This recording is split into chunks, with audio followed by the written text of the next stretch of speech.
Hello, everyone. We have so many of you here today. Thank you for joining us. Today is Tuesday, October 3rd, 2023, and this is the regular governing board meeting of the Litchfield Elementary School District Governing Board. We have several people here tonight. We are excited to have you join us for this first part of our meeting. I hereby call this meeting to order. The first item on the agenda is the Pledge of Allegiance. And since we have so many students in the audience, if you guys would be willing to come up front here and help lead us in the pledge, we would greatly appreciate it.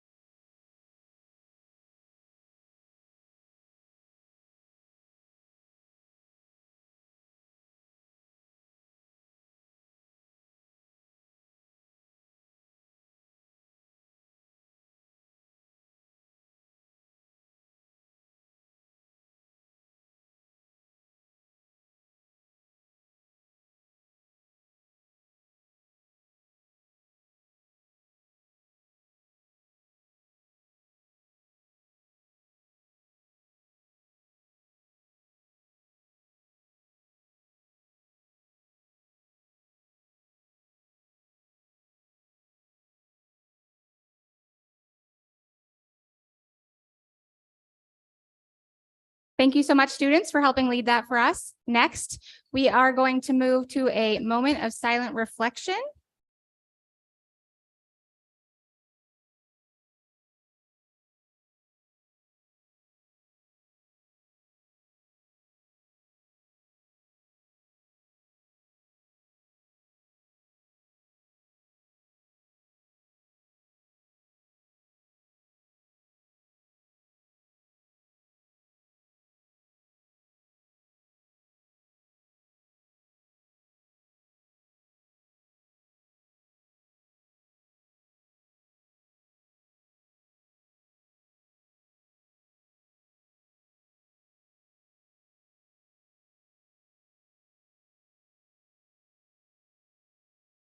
Thank you for that, everyone. The next item on our agenda, which is probably what most of our people here in the audience are for, is for our recognitions and celebrations. This is going to be led by Executive Director Nuanez. And also, before we get started, I understand we have Mayor Schoaf here from Litchfield. So thank you so much for joining us for this exciting celebration tonight. Thank you, Madam President, governing board members, Superintendent Davidson, Mayor Schoaf, community members, both present and online. Tonight's celebration is just another LESD 79 story of excellence. Our outstanding teachers dedicate themselves daily to guiding their students to be the best they can. And tonight we have a group of students from various schools that push themselves to the highest levels of academic excellence. Proven through perfect scores in math and the highest scale scores in English language arts in the Arizona Academic Standards Assessment, these students also excel through all the incredible things these students do on their campuses. Many of these students are a part of National Elementary or National Junior Honor Society, Student Council, participate in service-centered clubs, are peer tutors, participate in accelerated classes, and participate in fast-track courses at Agua Fria in Algebra 1.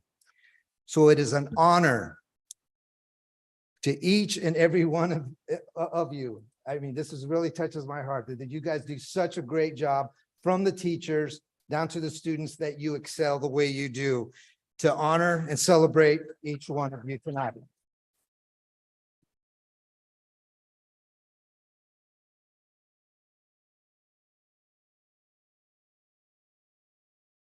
We will now read the names of our celebrated students. If you're present, please come forward when you hear your name to accept your certificate of student excellence. They're in the order that they're being read. Okay. All right. We're going to start off from Belen Soto Elementary School, K-8, Dylan Godby here.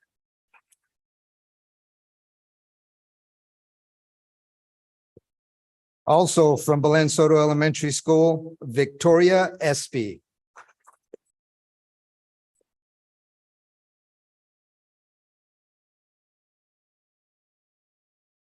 Moving on to Corte Sierra Elementary School, Hannah Zelensky.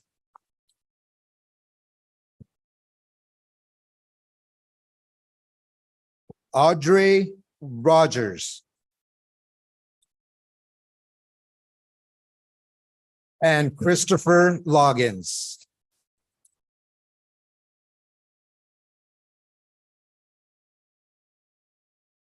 From Litchfield Elementary School, Kennedy Souther.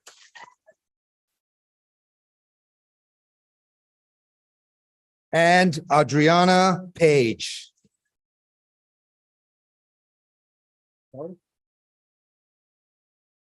From Mabel Pageant Elementary School, Regan Colvin.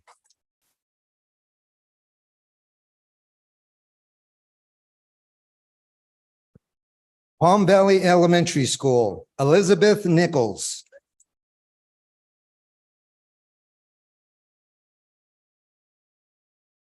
Victoria Franklin.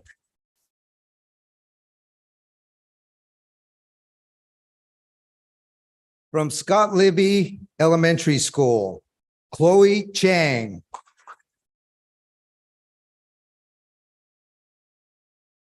And Easton Peters.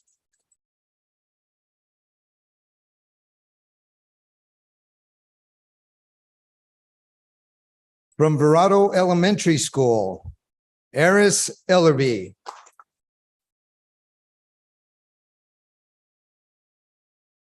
And Chase Sywick.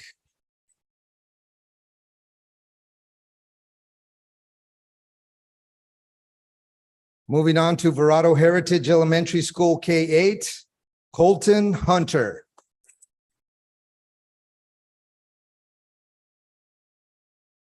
Susan Jiao. Rylan Fain.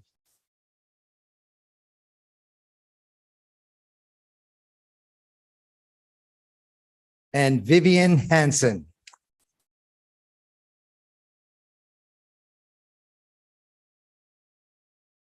From L. Thomas Heck Middle School, Jonathan Heat.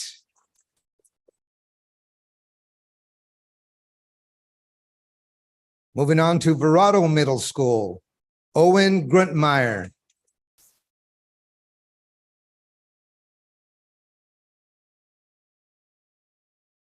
Tyler Ganuccio.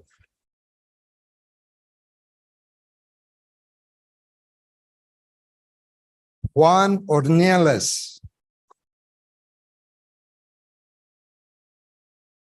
Sophia Charlemagne.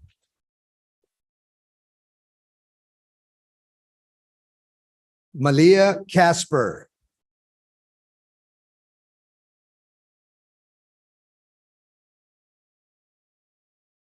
Maximilian Lemieux.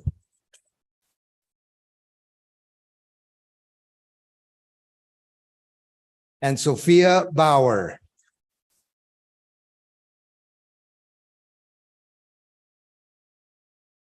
Western Sky Middle School, Aubrey Harris. One little note about Aubrey is she made the list both at math and ELA.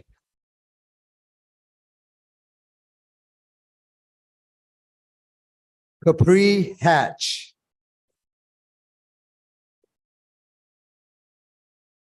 Leah Aguilera.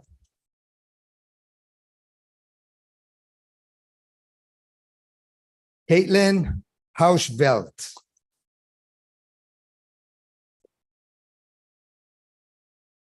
Adam Fox.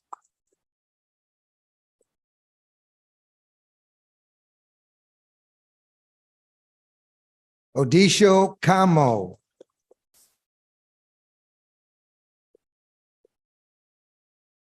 Lawson Corbin.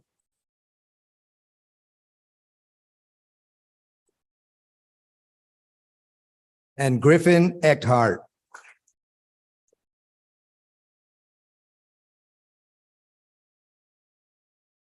And as they say, last but not least, Wigwam Creek Middle School, Katiana Gonzalez.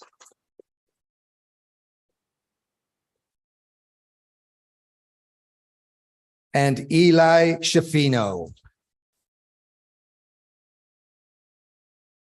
Let's give one more last round of applause for all these outstanding students.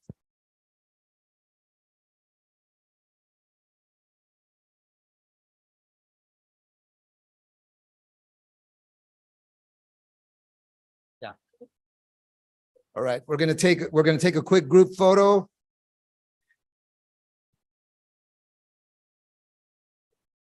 Sure. Yeah.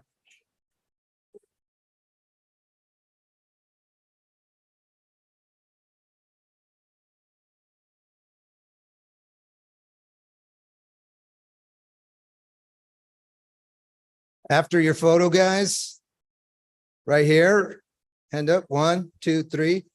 I'm learning that. There you go. All right. Everybody get the. Okay, now for the official picture.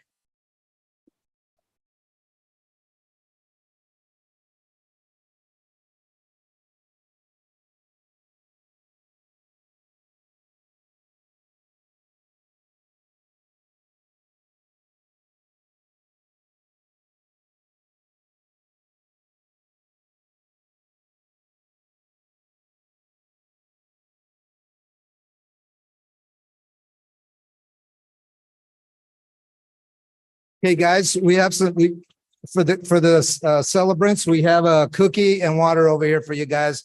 Just enough to take the edge off, but not to ruin your dinner.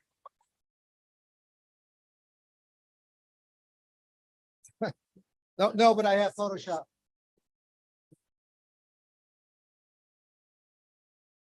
Thank you. Once again, I want to thank all the parents for coming out and celebrating with your children, and the principals and the teachers and the community members.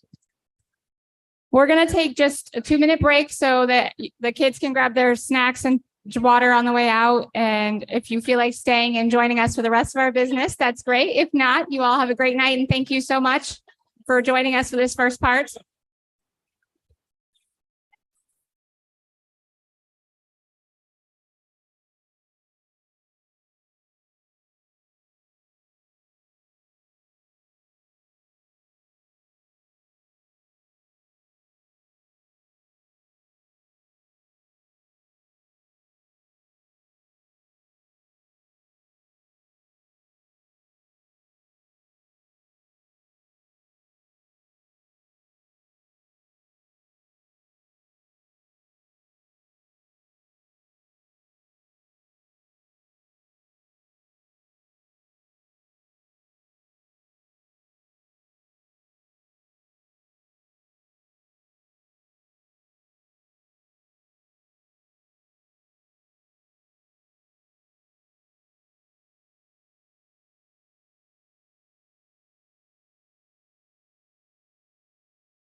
Yep, exactly. We could, yeah, for sure.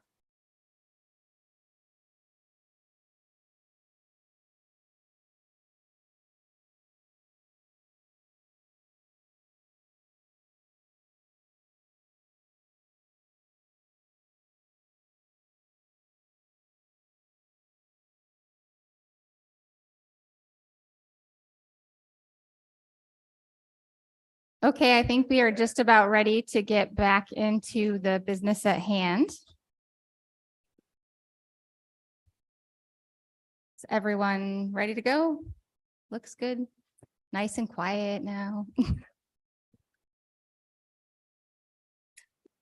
We're going to move on to the next item. I don't believe we have any public comment tonight, so we'll just move past that. And the next item is adoption of the agenda and approval of consent agenda. I will go through and see if anyone has any items they wish to pull off the consent agenda to either make a comment or ask questions or have us have further discussion. Mr. Honak, do you have anything you'd like to pull off of the consent agenda? No, thank you. Mr. Owens, No, thank you. Ms. Clymer, No, thank you. Ms. Moran? No, thank you. I do not either. So if someone would like to make a motion. I move to approve the consent agenda as presented. A second. Having a first and a second, I will call for the vote. Mr. Honak, Abstain. Mr. Owens, Yay. Ms. Clymer, Yay. Ms. Moran? Yay. I'm also a yay. The motion passes. Next up, we will move on to our action items. This is consideration and approval of the fiscal year 2023 annual financial report. This is going to be presented by our CFO, Mr. Vaughn. Madam President, members of the governing board, Superintendent Davidson, colleagues and community, thank you for joining me tonight to discuss and approve the district's annual financial report covering fiscal year 2023. Tonight's presentation aligns with the district's strategic plan to increase stakeholder knowledge and understanding of school finance and funding. State statute requires that school districts have the annual financial report approved by their governing board and submitted to the Arizona Department of Education and the Maricopa County School Superintendent's Office by October 15th. By approving the annual financial report tonight, the district will be able to comply with these requirements.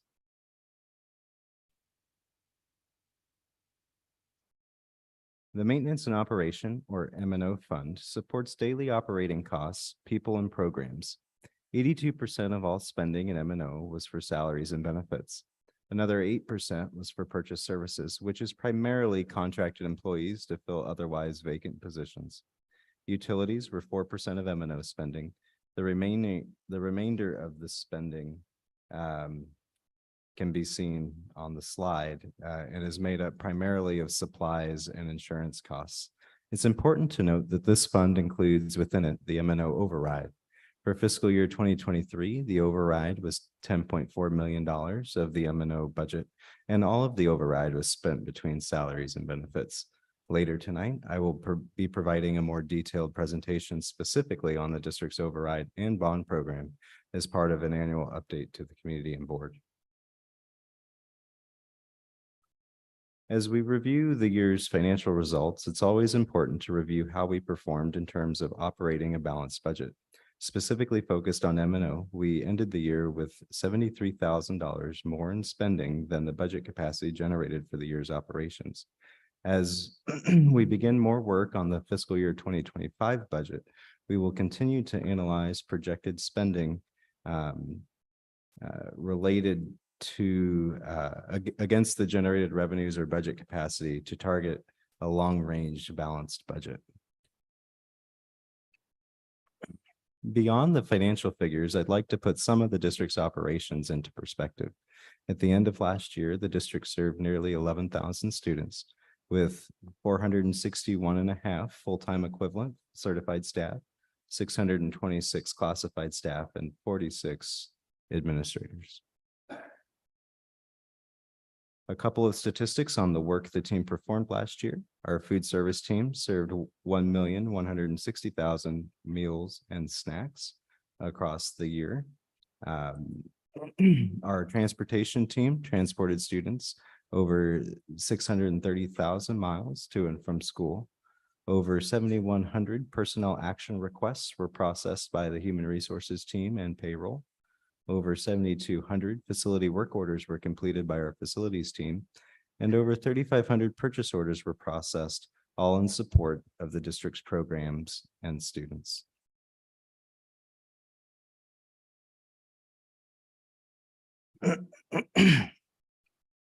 The Classroom Site Fund was originally created due to a voter-approved sales tax for education in the early 2000s.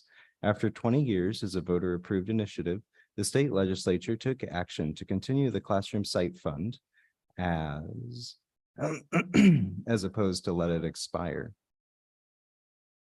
The revenue districts receive from the Classroom Site Fund is driven by sales taxes the state collects related to the Classroom Site Fund, as well as certain state land trust transactions.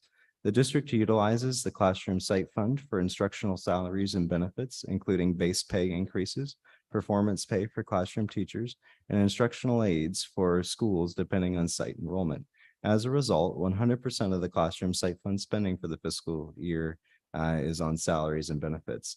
Each year, during the budget process, we consider balances in the Classroom Site Fund, along with the projected sales tax collections the state used to set Classroom Site Fund payments in the previous year, compared to actual sales tax collected by the state to project what Classroom Site Fund revenues will be in the future. To date, the goal with the Classroom Site Fund at Litchfield has been to maximize teacher compensation and supports while ensuring that any increases can be sustained into the future.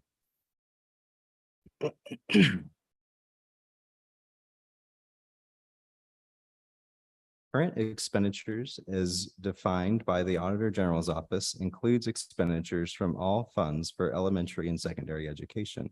They do not include capital such as land improvements, furniture, equipment, vehicles, and community school operations such as preschool and extended day programs or certain facility usage costs. Based on these metrics, the district's instructional spending was 59% of current expenditures, while classroom spending was 73%, including instruction, instructional support, and student support.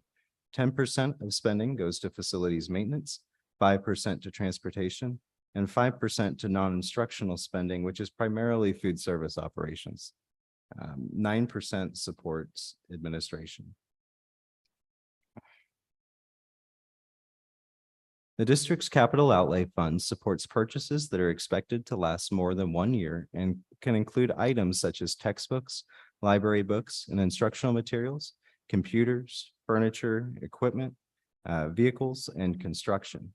In fiscal year 2023, the capital costs were primarily driven by charging cards, laptop computers, instructional software, and certain construction projects I'll actually discuss further later tonight as part of the bond presentation. We'll be utilizing our capital resources into the future to augment any available bond funding that we may have to best meet the district's facility renovations, curriculum, technology, and equipment needs. The Adjacent Ways Fund is designed to support improvements adjacent to district properties for the purposes of making district's facilities accessible through items such as sidewalks and roadway entries and exits. In fiscal year 2023, Adjacent Ways expenditures supported the White Tanks Learning Center construction. When considering capital projects and all our different capital funds available to us, it's also important to consider what our Director of Facilities, Dan Ensign, is able to raise from the School Facilities Oversight Board. The SFOB specifically provides funding for school districts to replace failed building components per the state's minimum adequacy standards for Arizona schools.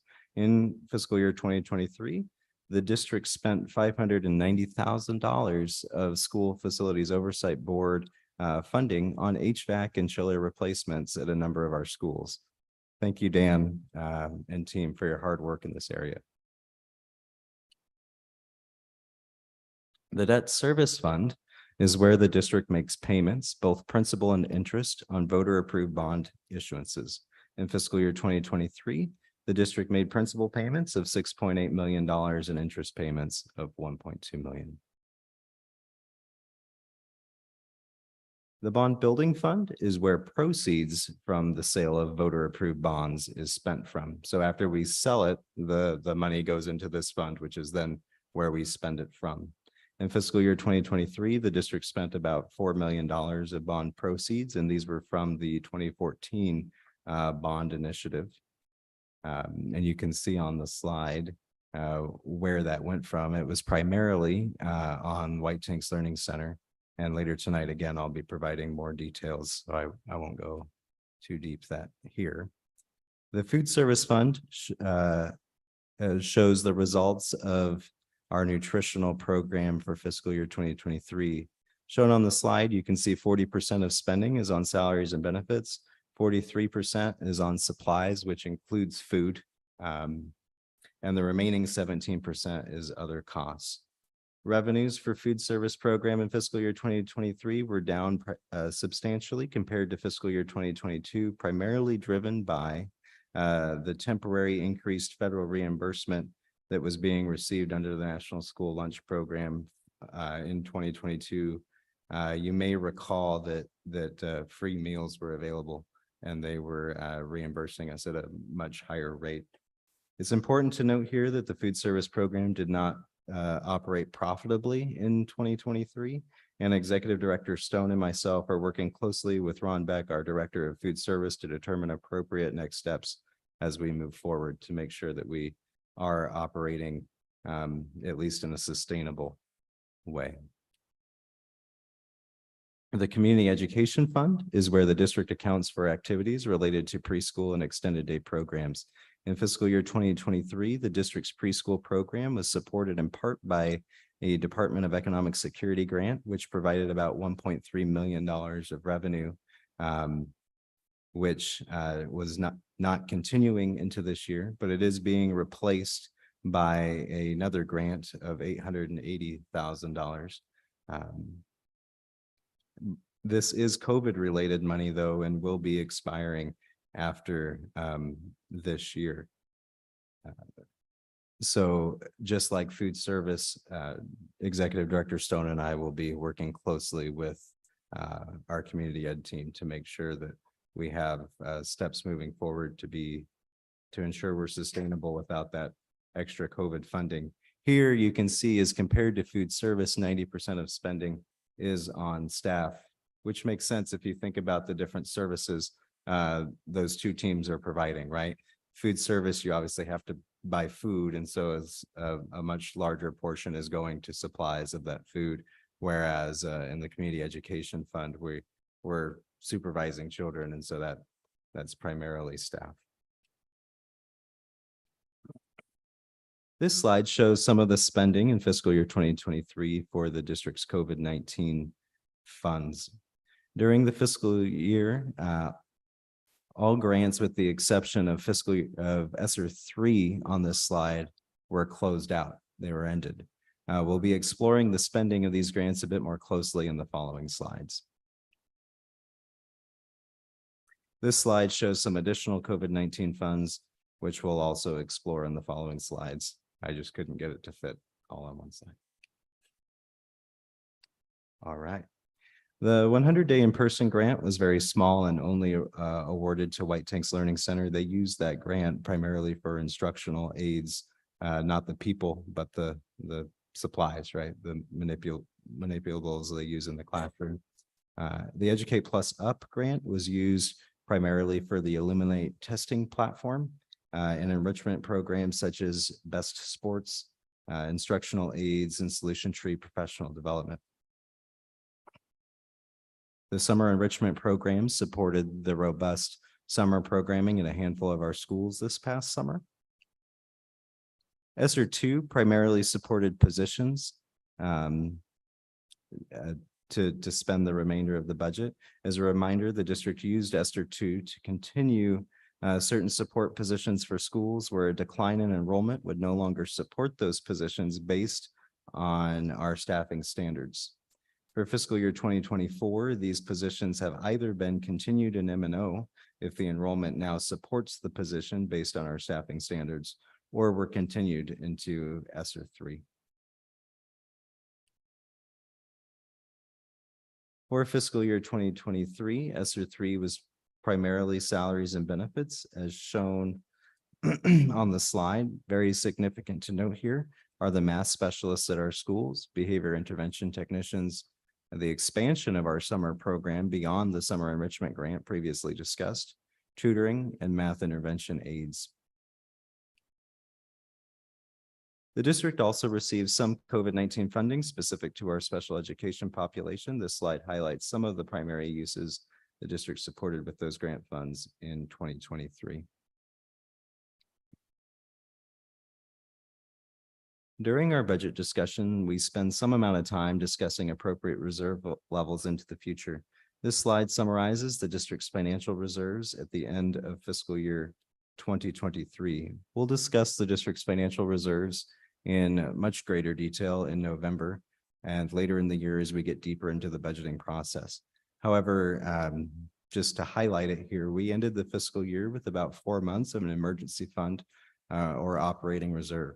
This is where we roughly expected to end the year and will need and will help support the strategy we discussed last year of balancing our post-ESSER and COVID-19 budget across 2025 and 2026, which we'll explore further as we get into the budgeting process for fiscal year 2025. At this time, I'm available to answer any questions you might have about the annual financial report for fiscal year 2023. Thank you. Mr. Honak, did you have any questions or comments? Yeah, is the ESSER 3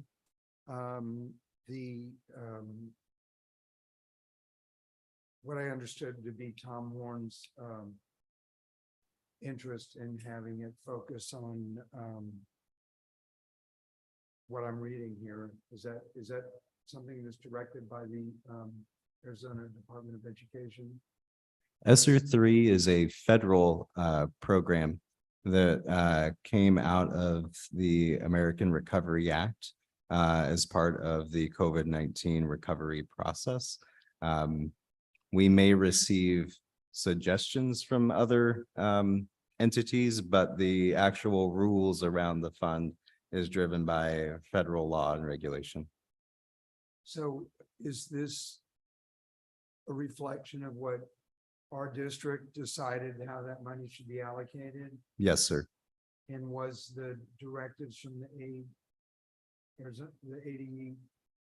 factored into that? So we have to submit with all of these grants a budget that is reviewed and approved by the Arizona Department of Education. So certainly they've signed off on our use of the budget, but they, my understanding is the district created with support of the governing board.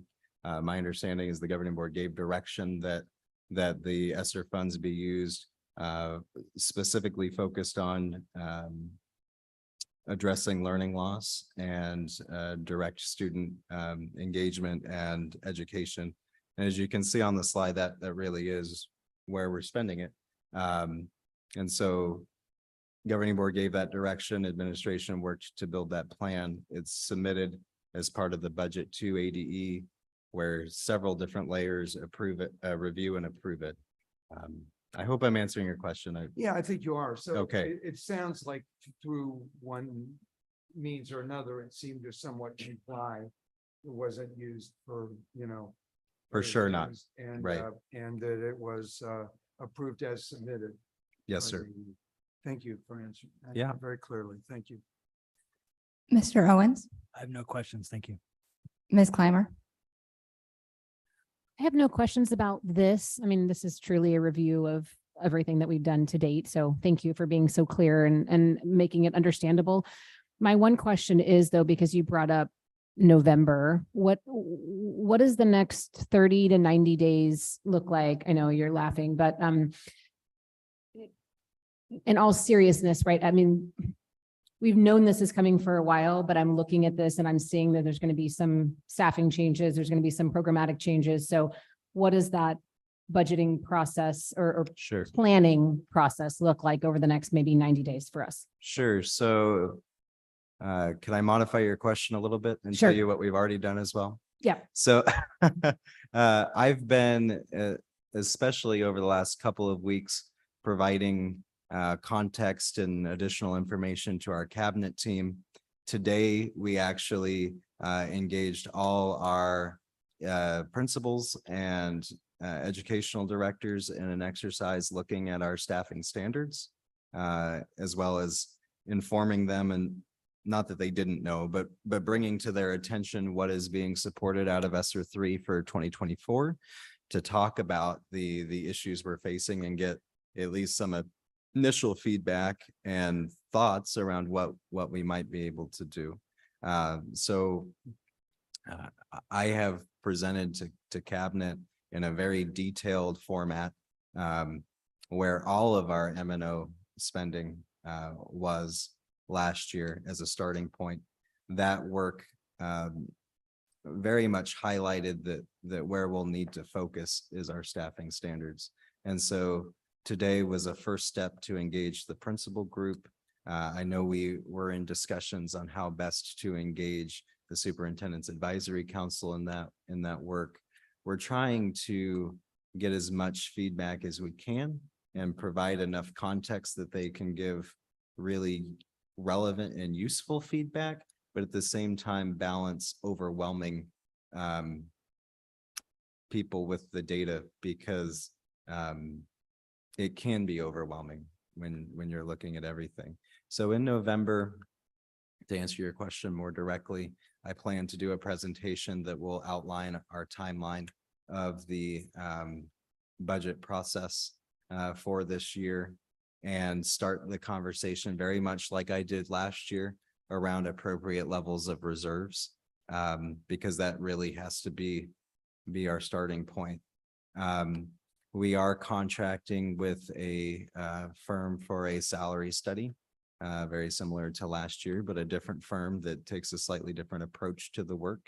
And so we hope to have that data in a similar timeline. What is complicating the budget process for this coming year, beyond all of the COVID funding fiscal cliffs that we've previously discussed, is the boundary change work that we have begun discussing. Because as you can imagine, if I don't know what kids are going to what schools, it's hard to determine what the staffing of the schools looks like. And most of our budget is driven by staffing. And so that's why you heard Mr. Stone and Ms. Benjamin talking about our timeline around the boundary process, because it very much is an input into our budget process. I hope that gives you a starting point of an idea. No, it does. I mean, you're thinking of all of the things that I'm thinking of over the next 90 days that have to come together in order for this budget to actually align itself. So you're making me more nervous than what. I'm sorry. I don't mean it like that. I just mean we have work ahead. We have a lot of You guys work are to do. doing it. I'm just thinking from our perspective, January and February seems to be a crucial time in terms of boundaries and staffing and budget work prior to that sort of February, March timeframe when we're really digging in. So Very anyway, much you so. answered my question. Thank you very much. Yes. Ms. Moran. Oh, I have some questions. But I want to start by thanking CFO Juan for the ESSER and other grant spending update. I'm very pleased to see where we are in that process, the fact that most of the COVID monies have been spent according to the original timeframe, as well as the fact that the district has followed through with the board directive, as you stated earlier, of making sure that all of those funds went toward learning recovery as opposed to capital improvements or things like that. So that makes me very happy to see all of that progress. Also, I want to thank you and your team for busting it out over the weekend and completing all of the school level reports. I know we're not talking about those specifically, but they are included in this item. And I wasn't even expecting that. And so I'm thankful that we can get all of this done and be 100% in compliance without any side notes down the road. Now I will get to my questions and comments. One thing I wanted to highlight was on slide 10, which is the current expenditures by category. One of the things that I've highlighted in the past, and I just want to make sure is clear as well, is that we as a board have tried to make budgetary decisions that keep our administrative costs down. This year, the administration costs are at 9%. That is consistent with, it was 9% in 2022, and it was 9% in 2021. So this slide doesn't have a comparison, but if you were curious as to what that has looked like in fiscal year 22 and 21, we're super consistent with that. So that's something that I wanted to highlight. My question, I have two. My question comes into play with slide 17, which is the community ed slide. So when I look at the community education funds, I heard you say during the presentation that we have some special funding that came into play this particular year. And I just want to dig a little bit deeper. So the history is, it used to be that extended day was more profitable and would go to fund and make whole the community ed. So extended day would make up for preschool. But it looks like this year, the opposite is occurring. And maybe that's going to be the case going forward with these additional grant monies that we're getting. But can you tell me more about that and kind of give me a better feel for why we're seeing this and what we're going to see in the future? So I honestly think that it's primarily driven by the $1.3 million was allocated completely to preschool.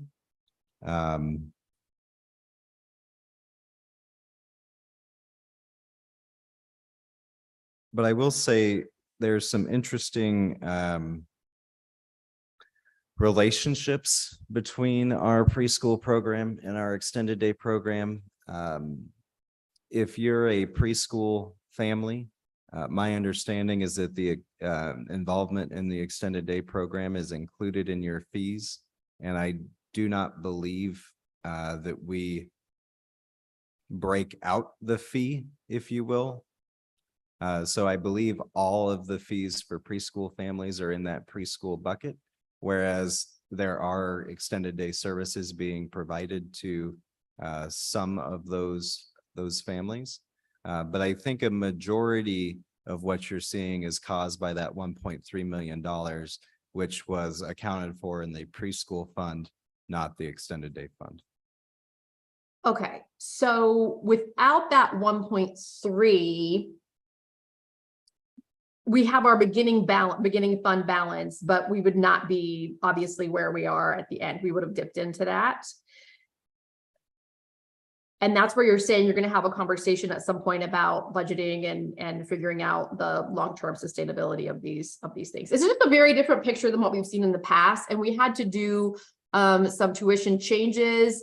And so I'm just trying to understand if we're going to need to do that going forward, if this current model and the future funding we're going to have for fiscal year 24 means that we need to try to sustain that, or if those truly are going to be one and done kind of funding sources. I know you don't have a crystal ball, but just trying to understand this area. So I'll pretend I have a crystal ball for a second. The reason I do not believe those funding sources will continue is because the state is using the same funding sources that are funding ESSER 3 to fund these additional grants. And from a federal perspective, that funding source ends September of 2024. Okay. The 880,000, my understanding is that they had money left over from the funding source that they were using for what we received the $1.3 million on. And so to make sure that they spent it within the allowable federal timeline, they did a secondary grant which is why we're able to get the 880,000. So I do not believe, if I had a crystal ball, I would be very surprised if the state found that amount of money to continue that support. And so I do think we'll be needing to do a deeper dive on our community education program to determine if we have a sustainable structure into the future. Because what this slide really does show, to start digging deeper into it, is that we're ending fiscal year 2023 with a $1.2 million fund balance in community ed. If we operated at a $500,000 deficit each year, which is roughly, I think, where we would be if that 1.3 million wasn't there, $1.2 million would be used up in a little over 2 years. And so we do need to do a deep dive on our community ed operations to make sure that we're operating under a sustainable model. Does that answer your question, Board Member Moran? Yes, that does. Thank you. I am appreciative to the state for providing those additional funds from the feds to help us with our early childhood education. I think that's phenomenal. So of course, I'm happy to take those monies and put them to good use. But I agree with you. We need to make sure this is going to be sustainable in the long run. So I look forward to additional conversations about that.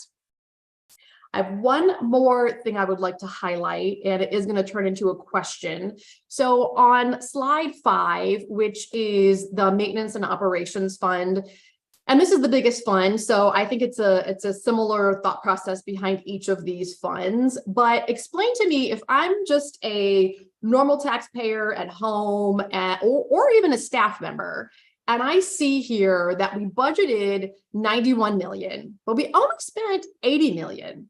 I would say to myself, why aren't we spending our entire budget? So can you explain how the budget relates to the expenditures and how that relates to our reserves? Yes, thank you for asking that question. Okay, so school finance can be a little bit unintuitive, and it's because it's all driven by laws.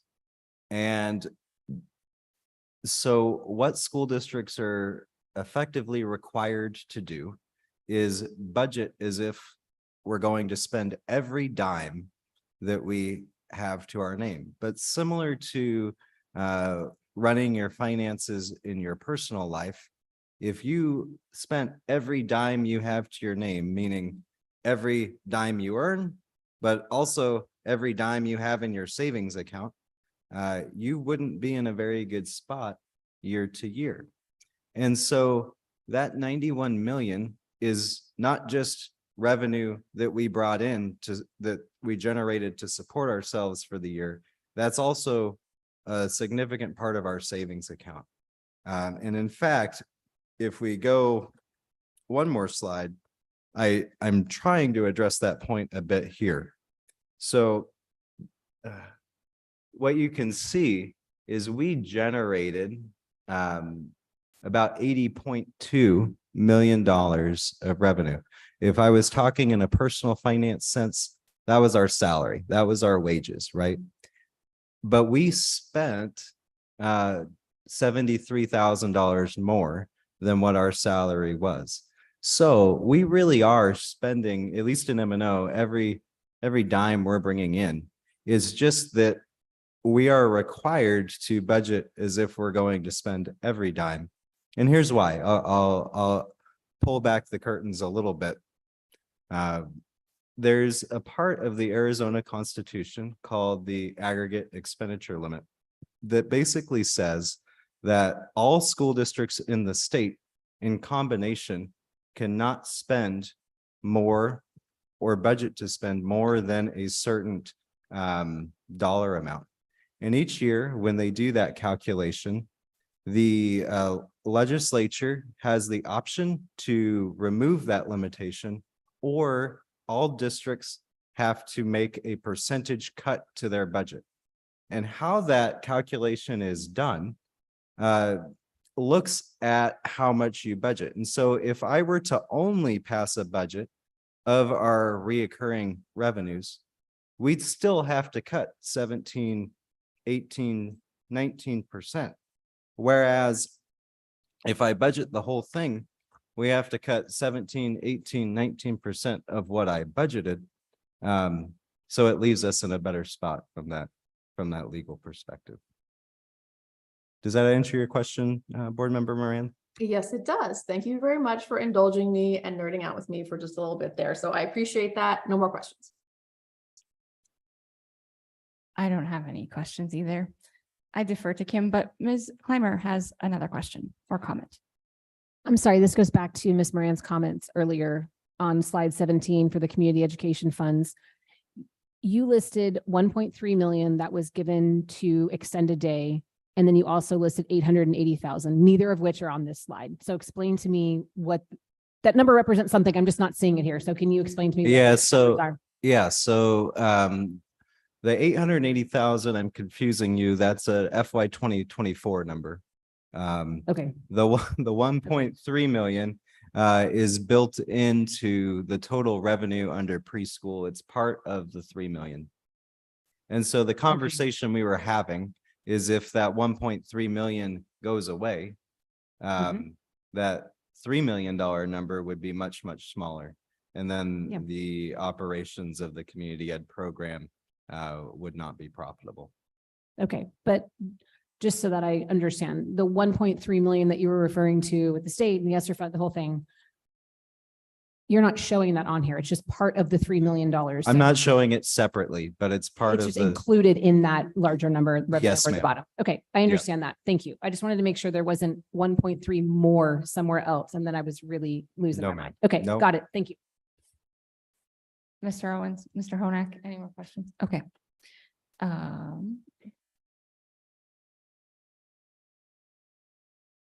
We need a motion to approve this.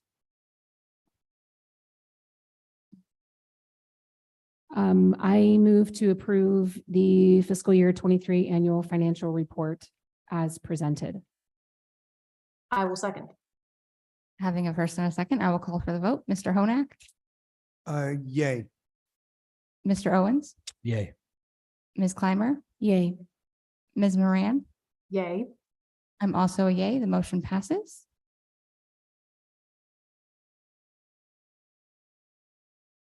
Next, we are going to move on to the next section of the agenda, which is discussion items. We will start with the 2014 bond expenditure update. This will also be by our CFO, Mr. Vaughn.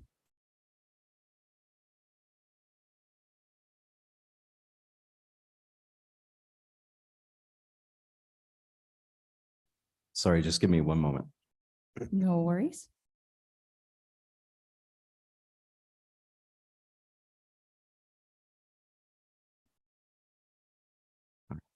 Madam President, members of the governing board, Superintendent Davidson, colleagues and community, thank you for joining me tonight for a report out on the district's bond program for fiscal year 2023.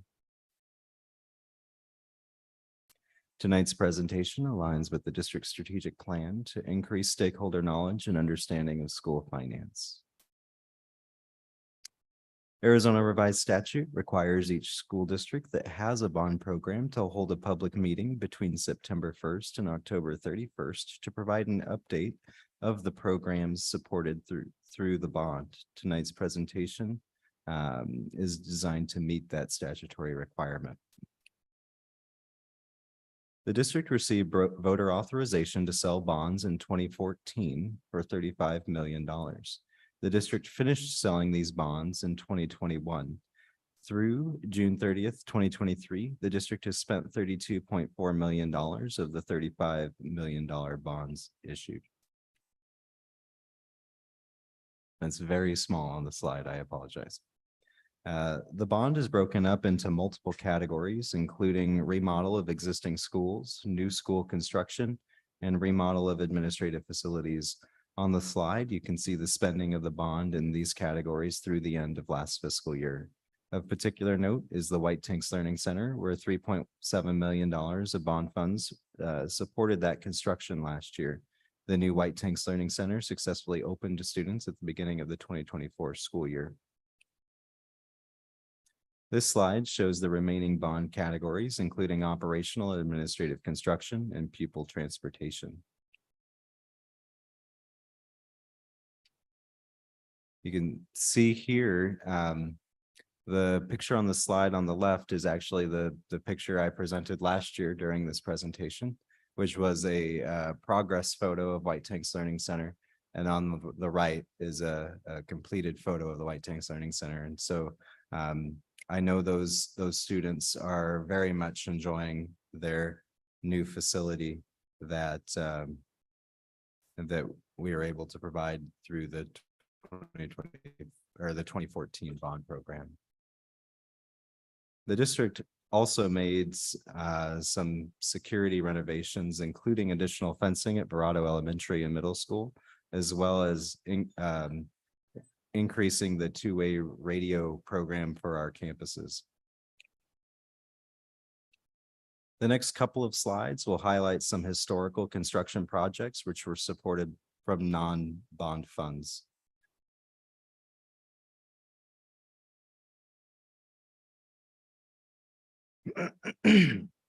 During fiscal year 2023, construction also began on converting Belen Soda's library into additional classrooms in order to address capacity concerns at the school. This project continued over the summer into fiscal year 2024, and the classrooms were operational at the beginning of the school year.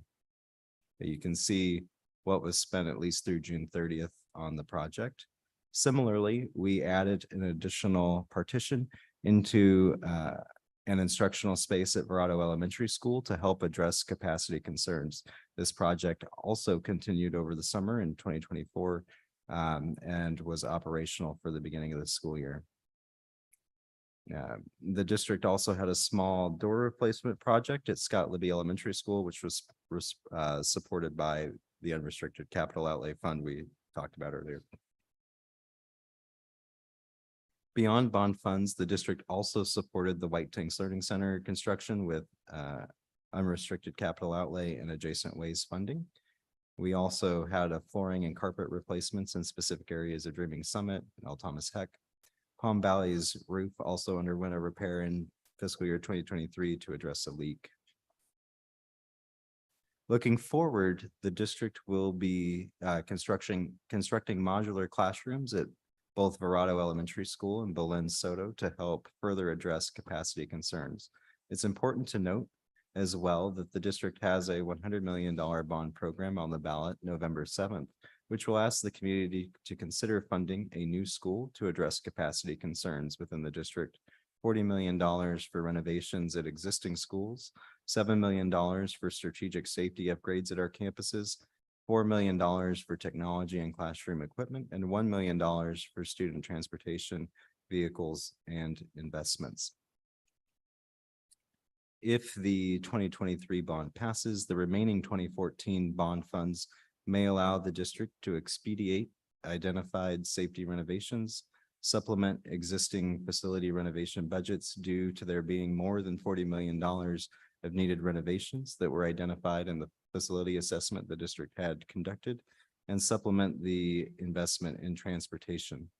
If the bond on the ballot in November does not pass, the remaining bond funds will be prioritized between critical facility repairs, safety renovations, and student transportation needs. Obviously, not all of those will be able to be addressed with limited funding. At this time, I'm available to answer any questions you might have on our bond program in 2023. Mr. Honak, did you have any questions? I know that it's before your time, but I wondered if you had looked at why Verado, the construction for Verado Heritage was $4 million and Belen Soto was $16 million, 4 times the amount. And I swear, if you look at the design, the floor plans, they're almost identical. Sure. I'll speak on it a moment, but we also have the benefit of having our very wonderful Dan Ensign in the audience who built both of those schools and may be able to give us some additional context. He's probably staring daggers at me right now for saying that, but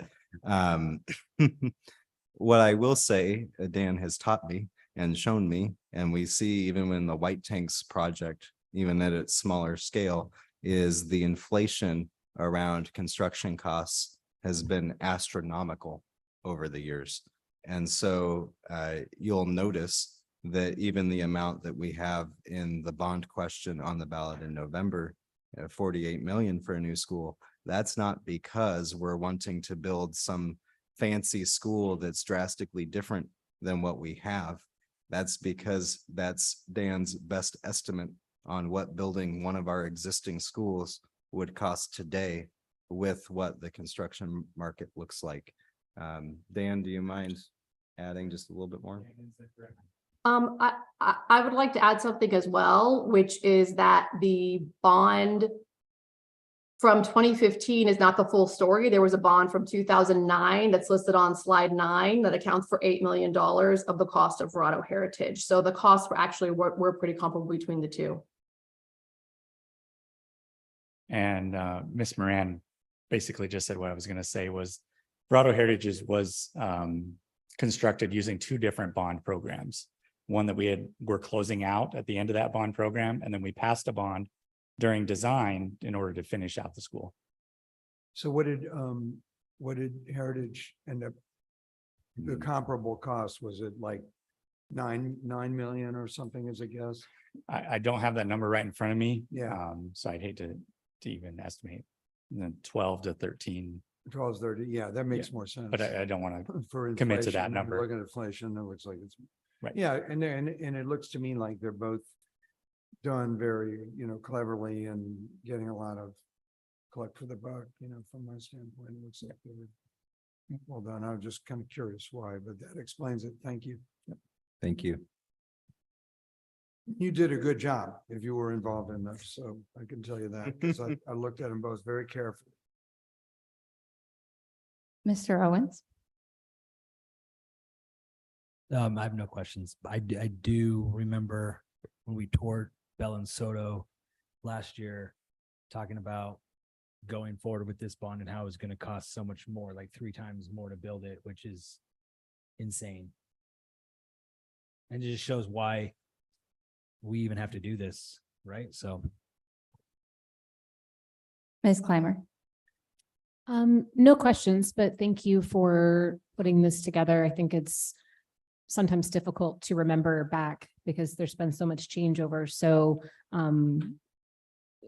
how we pay for things and, not so different than your personal finances, as you made reference to before, where, we save up for one situation and then we wind up bleeding into another because we don't have the funds to finish it out. And so we come back. So anyway, I think on slide 6, it has the final Verrado Heritage amount, which was 4 million. So it looks like it's 8 million from the old one, 4 million from the newest one. So not so different, but still less expensive than even Belen Soto. So I think as we get further and further into this, because our growth patterns are not slowing down, it's going to be harder and harder to afford what we know our students need. So, which I think is critical as to why we need this bond in the first place. So thank you for the information.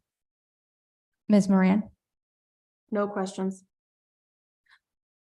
I don't have any questions either, but thank you for putting this together. And I agree. I just do want to shout out for White Tanks. It is beautiful. We did just get to go there recently for a tour. Obviously, we got to see it last year when it was done, and you guys did a fantastic job making that come together for those students. So thank you. We're going to move on to our next item, which is going to be the 2022 override expenditure update. We're going to just continue on with the CFO Vaughn show we got going on tonight. All right. Madam President, members of the governing board, Superintendent Davidson, colleagues and community, thank you for joining me tonight for a report out on the district's M&O override program for fiscal year 2023. Tonight's presentation still aligns with the district's strategic plan to increase stakeholder knowledge and understanding of school finance. Similar to the bond presentation, Arizona revised statute requires each school district that has an override program to hold a public meeting between September 1st and October 31st to provide an update of the programs supported through the override. Tonight's presentation is designed to meet that statutory requirement.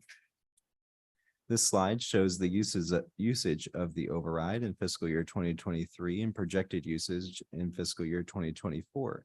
As you can see on the slide, approximately $2.2 million was used for teacher and staff pay. About $30,000 was used for recruiting and retaining effective staff, which were salary exceptions for certified staff that were approved by the board. $3.8 million was used for special area programming staffing. $3.3 million was used to maintain staff for focused interventions. $976,000 was used for district nurses, and about $140,000 was used for the athletics stipends. This slide shows projected usage in fiscal year 2024 as well. But in the next handful of slides, I'd like to dig a little deeper into the usage over fiscal year 2023. In fiscal year 2023, the override supported a majority of the compensation for 129, 130 full-time equivalent positions, and contributed to at least partial compensation of 741 employees. To clarify the difference between these two figures, full-time equivalent counts the part-time positions as only a part of a position. So if you're working, call it 20 hours a week, that's a 0.5 full-time equivalent in the first number. But the 741, I'm counting people, right?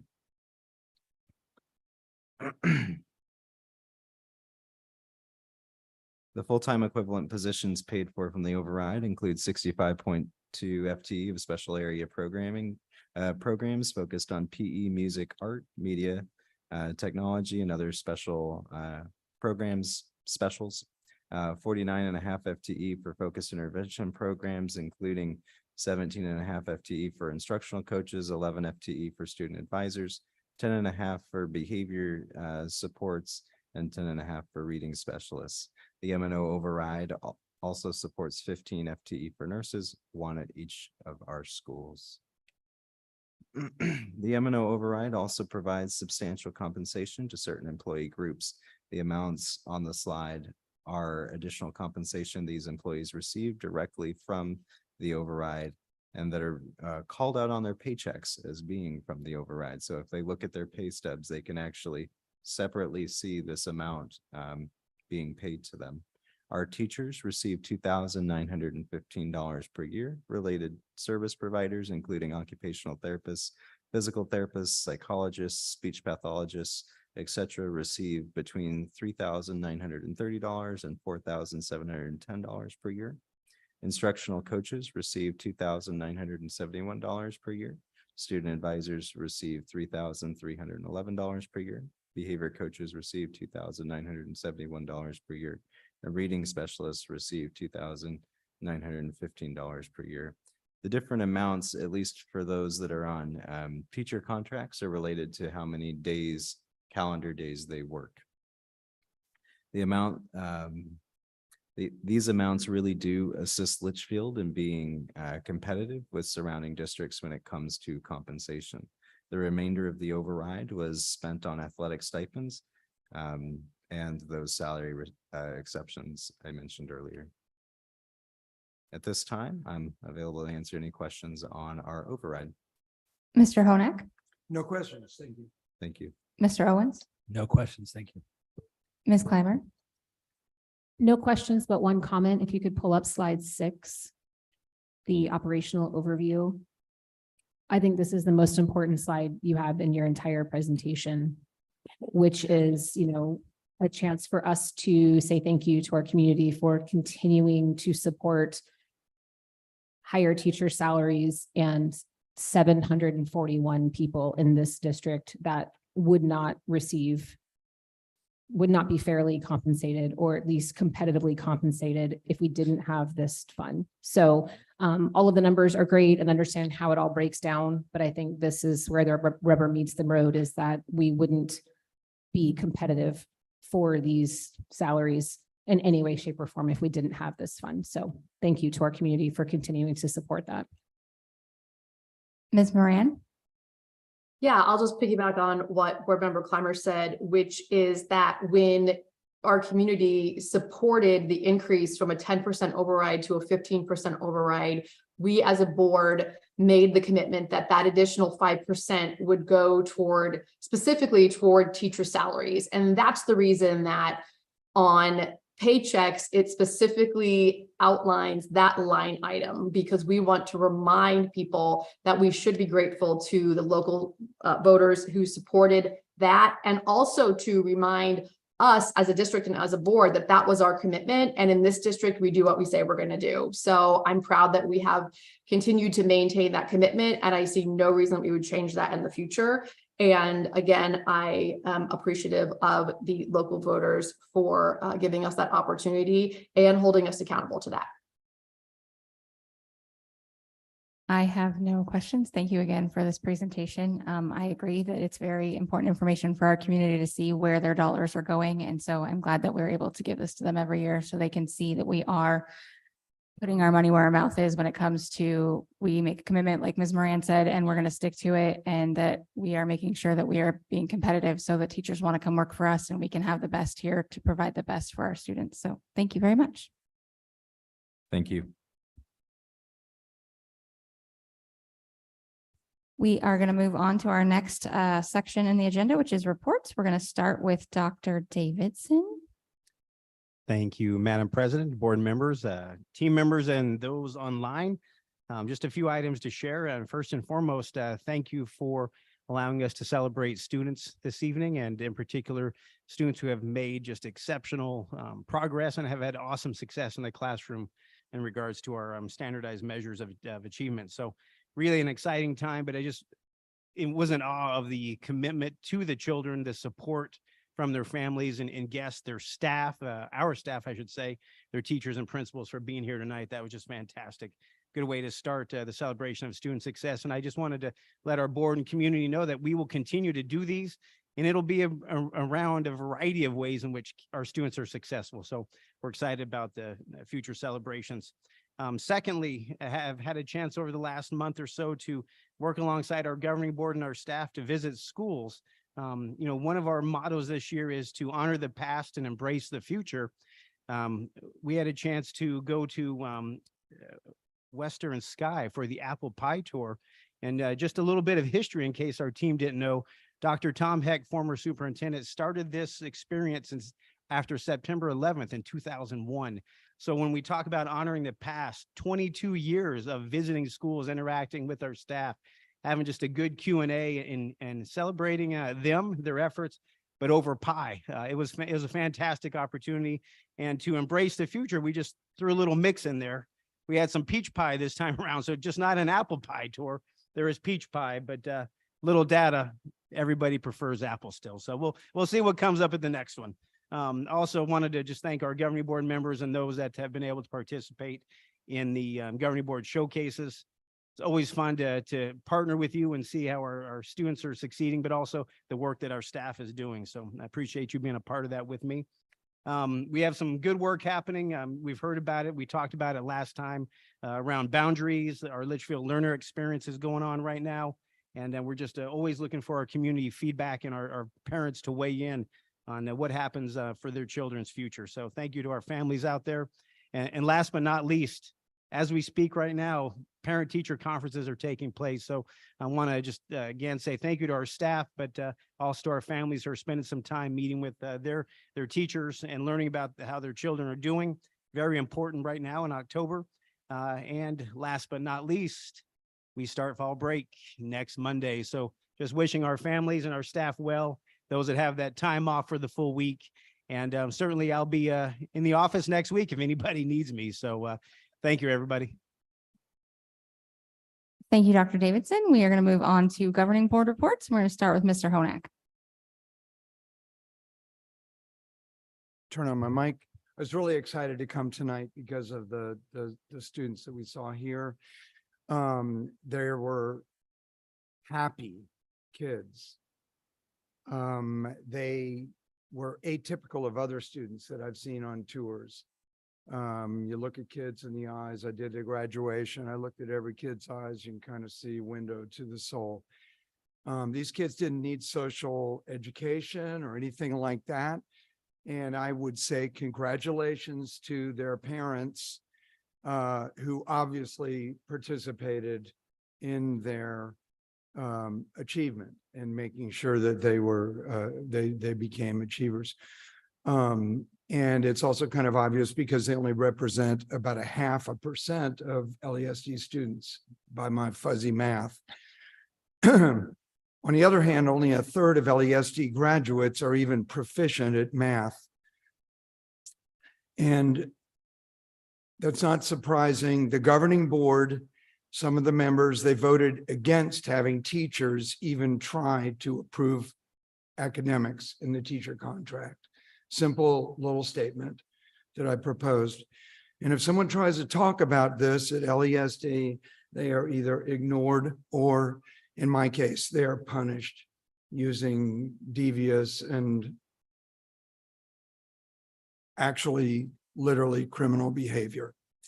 So we got a long ways to go. We got a new administration, but we have a board, a majority of which is shown over and over they're against academics despite what they talk. Thank you. Mr. Owens. Real quick, yeah, Monday we got to tour. I got my first campus tour of Scott Libby. Always fun to be in the classroom and see the students, and I'm just so impressed by the teachers and like the little things they do and that I forgot that I didn't remember when I was a kid about how I don't even think we did it, but like getting their attention, like saying a word and then the kids repeat it back, and knowing that my 5-year-old is going to be in kindergarten next year doing some of that stuff, and just they all, every grade level we went in, every classroom, the kids were amazing. I learned stuff about a white tiger. We can run 60 miles per hour. I fact checked a 4th grader just to make sure he was right, and very, very impressive. So hoping to do more, and hopefully everybody has a good fall break. Ms. Clymer.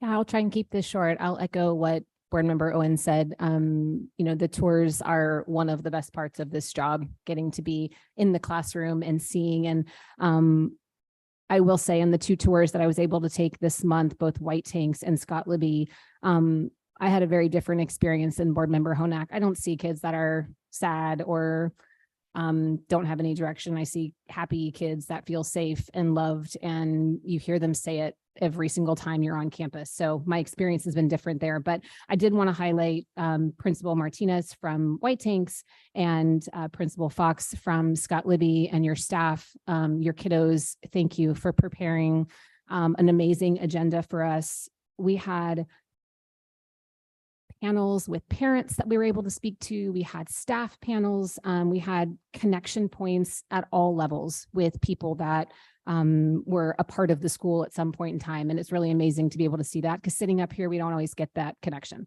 We also had something really wonderful. So I want to give a shout out to Jennifer Benjamin and her team in teaching and learning for the Aspire program. So we had a teacher panel at Scott Libby, and if you don't know about it, I'm not going to spend all of the time, talking about it, but please go and check it out.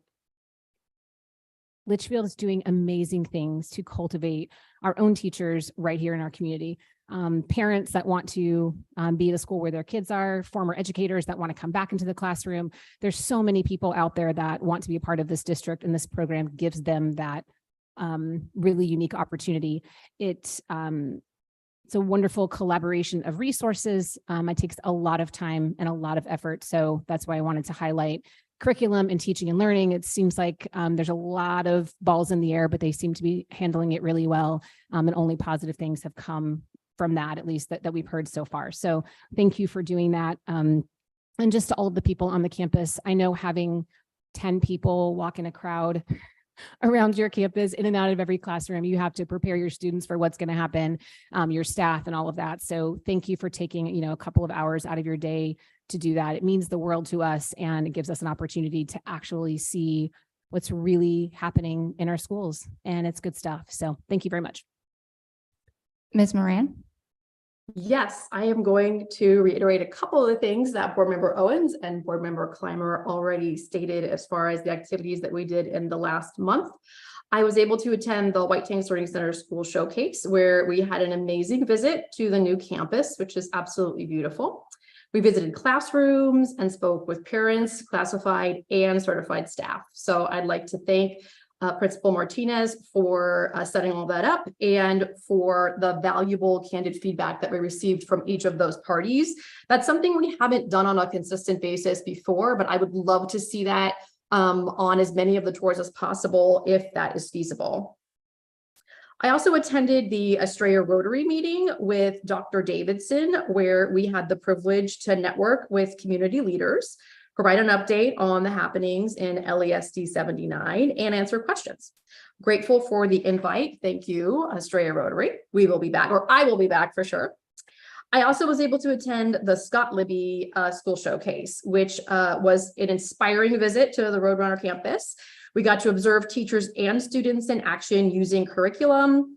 The students were giving reports and participating in interventions as well. We were able to speak with student council and two of our Aspire teachers, which Board Member Clymer referred to as well. The student council members specifically, we asked what was one of the things that they liked about their school, and one of the students said that she feels safe there. So again, that I don't have the same experience or anywhere near similar the experience that Board Member Honak claims to have had with our students. So again, I'm grateful for the candid feedback direct from the source for teachers and students from the Scott Libby campus. And as I said during our Scott Libby visit, I would not make a good teacher, which is why one of the many reasons that teachers and school staff are my heroes. So I'm closing with the lyrics from a Foo Fighters song, My Hero, as I'm also heading to their show tonight as soon as this meeting adjourns. Kudos, my hero, leaving all the mess. You know my hero, the one that's on. There goes my hero. Watch them as they go. Thank you. So I will try to get through this quickly, as there was lots of things happening this month. Many of our campuses have had curriculum nights or school student showcases happening in the district. I was able to attend Rancho Santa Fe's curriculum night as well as Wigwam Creek student showcase. And I think that they both did a great job of finding ways to engage our families, make them come out, have fun, but also learn about the great things their kids are going to learn about this year. I do want to do a shout out to Wigwam Creek. I was able to attend 6th, 7th, and 8th grade string performances for those students. Those kids have been in school like a couple of months, right?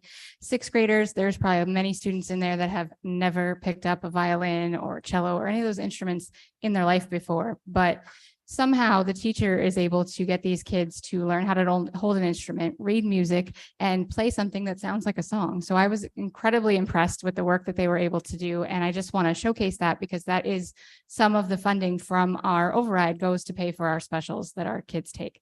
And they did a great job. You can see the kids that are brand new 6th grade versus the 7th graders that have been doing it now a couple years, and our 8th graders that are playing beautifully and are excited to probably move on and go play in a high school setting as they move on.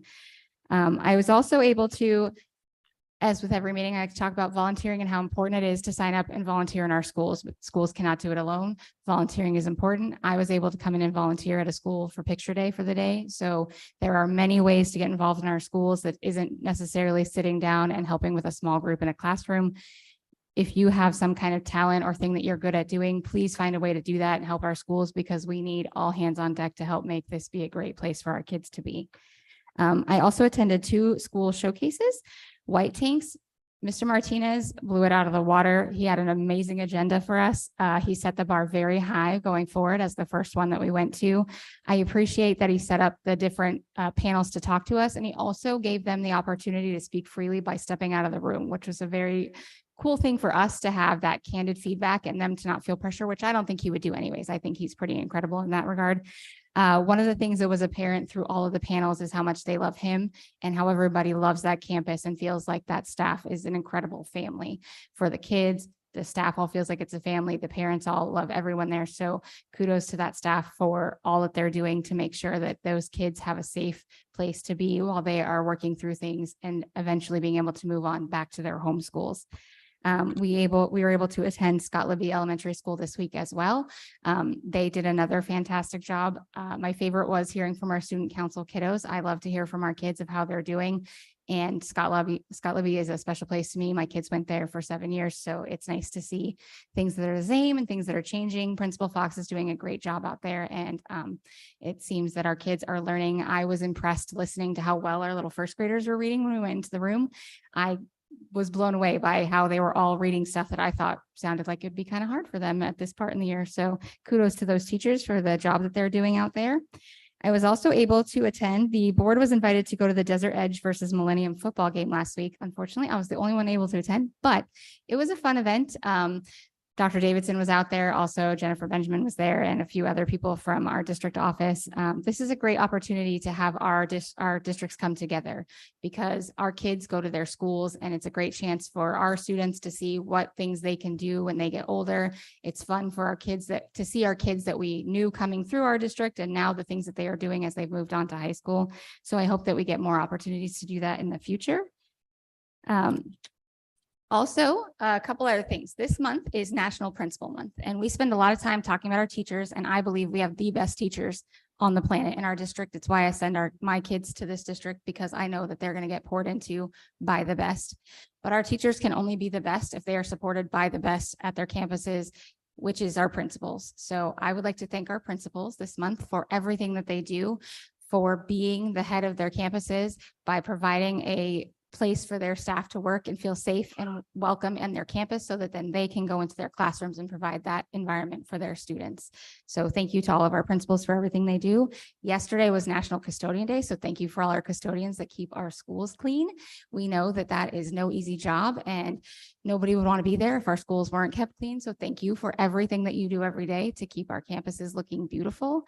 And with that, I will close out my report saying thank you, everyone that's been engaged this year. Conferences are happening. Parents, I hope that you have signed up and are going to those conferences. Parent involvement is the #1 indicator for student success. This is the opportunity for you to converse with your teachers, figure out how your students are doing, figure out what they're doing well, ways you can help them, and be engaged in their academic success. So thank you to our parents who have already signed up. If you haven't, you still can sign up, I'm sure. And thank you to all our teachers that are putting in the extra hours this week to meet with all those parents. With that, we will move on. Thank you to all the administrators that sent in reports. They are fantastic. I love pictures. I love seeing what's happening on our schools and with all of our departments. They were great reports, and we love to read them, and we thank you for sending them in for us. With that, I will wait for a motion because we are all done. I move to adjourn the meeting. I will second. Having a first and a second, I'll call for the vote. Mr. Honak, Aye. Mr. Owens, Yay. Ms. Clymer, Yay. Ms. Moran,